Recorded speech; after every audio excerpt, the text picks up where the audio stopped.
बिस्मिल्लाहिर्रहमानिर्रहीम।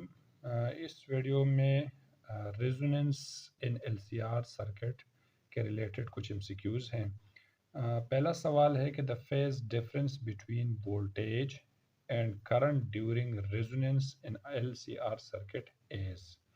यानी क्वेश्चन के अंदर गिवन है हमारे पास phase difference between voltage and current हमने बताना है, शो कराना है और रेजोनेंस सर्किट के अंदर। और हमें ये भी मालूम है कि रेजोनेंस सर्किट के अंदर जो इंडक्टिव रिएक्टेंस है वो कैपेसिटिव रिएक्टेंस के बराबर होते हैं, यानी X L is equal to X C और X L omega L is equal to 1/ओमेगा सी के इक्वल होते हैं।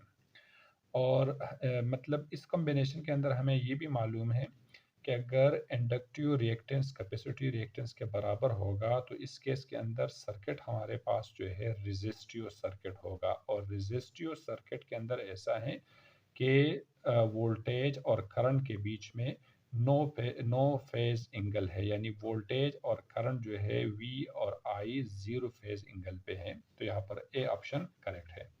क्वेश्चन नंबर 2 बता रहे कि in L C R S circuit of resonance. यहाँ पर ऑफ रेजोनेंस का मतलब ये है कि इंडक्टिव रिएक्टेंस जो है कैपेसिटिव रिएक्टेंस के बराबर नहीं है। The circuit is always in phase with voltage, always lead the voltage, always lag behind the voltage, may lead or lag behind the voltage। तो देखिए इस क्वेश्चन के अंदर जो है बता रही कि रेजोनेंस ऑफ है, तो इसका मतलब ये है कि कैपेसिटेंस जो है यानी इंडक्टिव और कैपेसिटिव आपस में बराबर नहीं है। तो इसका मतलब ये है कि सर्किट जो है इस वक्त या तो कैपेसिटिव है या इंडक्टिव है। और हमें ये भी मालूम है कि इंडक्टिव सर्किट के अंदर वोल्टेज लीड करंट लेग करते हैं और कैपेसिटिव सर्किट के अंदर वोल्टेज जो है लेग और करंट लीड करते हैं। तो देखिए अगर हम डी ऑप्शन पे गौर कर ले तो यहाँ पर ऑफ रेजोनेंस के अंदर वोल्टेज लीड भी कर सकते हैं, लेग भी कर सकते हैं, करंट लीड भी कर सकते हैं और लेग भी कर सकते हैं। तो बी ऑप्शन जो यानी डी ऑप्शन जो है यहाँ पर करेक्ट ऑप्शन है, मे लीड और lag behind the voltage. Question number 3 बता रही कि in L C R circuit current always lag behind the voltage, current and voltage are always in phase, current lag behind the voltage when angular frequency greater than resonance frequency या angular frequency less than angular frequency। तो देखिए यहाँ पर हमें एक condition मालूम है कि एक्स एल जो है ये डायरेक्टली प्रोपोर्शनल टू फ्रीक्वेंसी, जैसे कि हमें मालूम है X L is equal to 2 πf और X C is equal to 1/2 π F L के इक्वल होते हैं और ये 2 π f c के इक्वल है। तो देखिए यानी इंडक्टिव रिएक्टेंस का फ्रीक्वेंसी के साथ डायरेक्ट रिलेशन है और कैपेसिटिव रिएक्टेंस का फ्रीक्वेंसी के साथ इनवर्स रिलेशन है। तो देखिए अगर हम सी ऑप्शन पे गौर कर दे, बता रहे कि एंगुलर फ्रीक्वेंसी हमारे पास ग्रेटर है। अगर फ्रीक्वेंसी ग्रेटर है तो एक्स एल ग्रेटर होगा, अगर फ्रीक्वेंसी ग्रेटर है तो एक्स सी हमारे पास लेस होगा, स्मॉल होगा। इसका मतलब कि इन दोनों का इनवर्स रिलेशन है। तो देखिए फ्रीक्वेंसी इस ऑप्शन के अंदर जो है रेजोनेंस फ्रीक्वेंसी से एंगुलर फ्रीक्वेंसी ग्रेटर है।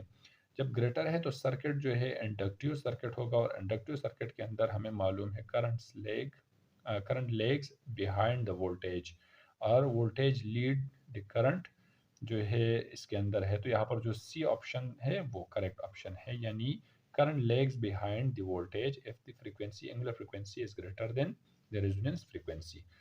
क्वेश्चन नंबर 4 बता रहे कि in inductance capacitor and resistance R connected in series across a source of alternating voltage at resonance, यानी एट रेजोनेंस। रेजोनेंस का फैक्टर है यहाँ पर, तो इसका मतलब ये है कि एक्स एल और एक्स सी बराबर है। The applied voltage and the current flowing through this circuit will have a phase difference of, यानी करंट और वोल्टेज के बीच में फेज डिफरेंस क्या होगा जब रेजोनेंस है तो एक्स एल बराबर होगा एक्स सी के। इस वक्त जो है सर्किट रेजिस्टिव सर्किट है और रेजिस्टिव सर्किट के अंदर करंट और वोल्टेज के बीच में नो फेज एंगल, तो यहाँ पर जीरो है, जीरो करेक्ट ऑप्शन है। क्वेश्चन नंबर 5, क्वेश्चन नंबर 5 के अंदर गिवन है, बता रहे कि in L C R series circuit the capacitor is charged from C to 4C from the same resonant frequency. The inductance should be changed from L to बता रहे कि C अगर 4C बन रहे तो इसी सर्किट के अंदर L में क्या डिफरेंस आ सकते हैं, यानी इंडक्टर जो है कितना जो है हमारे पास इंक्रीज होगा। तो देखिए सबसे पहले अगर हम रेजोनेंस फ्रीक्वेंसी का इक्वेशन लिख दें यानी अगर कंडीशन हमारे पास गिवन है कि सी अगर 4 टाइम्स सी के बराबर हो रहे और हमारे पास इस वक्त जो है इंडक्टर की वैल्यू क्या बनेगा, यानी अगर 4 टाइम हम कैपेसिटेंस को इंक्रीज कर देते हैं तो देखिए हमें फ्रीक्वेंसी यानी जो रेजोनेंस फ्रीक्वेंसी इसका जो इक्वेशन है 1 divide by 2 pi under the root L C एक जनरल इक्वेशन है रेजोनेंस फ्रीक्वेंसी के एल सी आर सर्किट के अंदर। अब यहाँ पर हमें बता रहे कि अगर C को हम 4 टाइम्स C के बराबर कर रहे हैं तो इसके लिए इस इक्वेशन को थोड़ा सा मॉडिफाई करते हैं। तो इसको मैंने F prime is equal to 1 divide by 2 pi under the root और L और C को मैं C प्राइम लिख दूंगा। C प्राइम की वैल्यू जो है 4C है तो इस F prime is equal to 1 divide by 2 pi ये आ जाएगा मेरे पास यानी एल और या सी जो है 4 टाइम सी के इक्वल है तो 4 एल सी के इक्वल हो जाएगा और 4 हमें मालूम है 2 स्क्वायर के इक्वल है, रूट से कैंसिल हो जाएगा। तो इस इक्वेशन को मैं ये भी लिख सकता हूँ कि prime is equal to 1 divide by और इसी यहाँ से जो 2 बना इसको मैंने बिल्कुल स्टार्ट में लिखा और बाकी जो है हमारे पास वैल्यू बन जाएगा 1 divide by 2 pi under the root L C. अब इस इक्वेशन के हिसाब से ये बराबर हो गया किस चीज़ के, एफ के इक्वल हो गया। तो F prime is equal to 1 divide by F यानी इस वक्त जो फ्रीक्वेंसी होगा ये जो है यानी ये एफ के इक्वल है तो ये एफ अपॉन 2 के इक्वल हो जाएगा यानी फ्रीक्वेंसी के हाफ के इक्वल हो जाएगा एफ अपॉन 2। अब आ जाते हैं एल को फाइंड करने के लिए। अब इस इक्वेशन से एल निकाल लेते हैं तो अगर इस पे हम स्क्वायर अप्लाई करेंगे तो ये आ जाएगा हमारे पास, यानी इस पे अगर हम स्क्वायर अप्लाई करें तो F square is equal to 1 divide by 4 five square, root यहाँ से कैंसिल हो जाएगा, एल सी बन जाएगा और हमें एल की वैल्यू चाहिए तो एल और एफ को हम मतलब एल यहाँ पर आ जाएगा, एफ स्क्वायर डिवाइड में आ जाएगा तो एल इज इक्वल टू ये आ जाएगा हमारे पास 1 डिवाइड बाई 4 फाइव स्क्वायर यानी 4 five square F square C हो जाएगा। अब हमने एल प्राइम फाइंड करना है तो इसके लिए ऐसा कर देते हैं कि इसके ऊपर मैं प्राइम लगा लेता हूँ या इस इक्वेशन को थोड़ा सा चेंज करके L prime is equal to ये आ जाएगा 1 divide by 4 pi square F prime square और ये सी की वैल्यू। अब ऐसा कर देते हैं एफ प्राइम जो है ये एफ अपॉन 2 के इक्वल है, अगर इसके अंदर मैं ये रिप्लेस करूँ तो ये हो जाएगा 1 divide by 4 pi square F prime की जगह पर एफ डिवाइड बाई 2 का स्क्वायर सी और ये एल प्राइम के इक्वल है। तो देखिए इसमें से ये 2 स्क्वायर 4 हो जाएगा, डिवाइड एंड मल्टीप्लाई रूल से ऊपर आके L prime is equal to 4 time 1 divide by 4 pi square F square C हो जाएगा। और जैसे कि अगर इस इक्वेशन पे हम ओवर कर ले तो ये एल के इक्वल है तो इसकी जगह पर मैं रिप्लेस कर सकता हूँ कि L prime is equal to 4 time L के इक्वल हो जाएगा, यानी जो इंडक्टेंस है वो 4 टाइम इंडक्टेंस के इक्वल हो जाएगा, 4L के इक्वल हो जाएगा। क्वेश्चन नंबर 6 के अंदर बता रही कि an LCR circuit consists of resistance of 10 ohm, capacitance of resistance 60 ohm and an inductor coil. The circuit is found to be resonate. Resonate का मतलब है कि resonance है when they put when put across a 300 volt and 100 hertz supply. The inductance of the coil is inductance of the coil क्या होगा। तो अगर हम डेटा लिख दे तो सबसे पहले जो है resistance R की वैल्यू है यहाँ पर 10 ohm और कैपेसिटेंस ऑफ रेजिस्टेंस मतलब कैपेसिटी और रिएक्टेंस है X C is equal to 60 ohm. आगे an inductor coil the circuit is found to be resonate when put across a 300 volt, यानी वोल्टेज हमारे पास है 300 वोल्ट। फ्रीक्वेंसी एफ की वैल्यू है यहाँ पर 100 हर्ट्ज फ्रीक्वेंसी है तो हमने इंडक्टेंस एल इस इक्वेशन के अंदर बताना है और पाई की वैल्यू है 3.14। तो देखिए हमें मालूम है कि रेजोनेंट सर्किट के अंदर जो इंडक्टिव रिएक्टेंस है वो कैपेसिटिव रिएक्टेंस के इक्वल होते हैं और यहाँ पर अगर हम और करें तो कैपेसिटिव रिएक्टेंस की वैल्यू मौजूद है तो इसको एक्सपेंड करने की ज़रूरत नहीं है।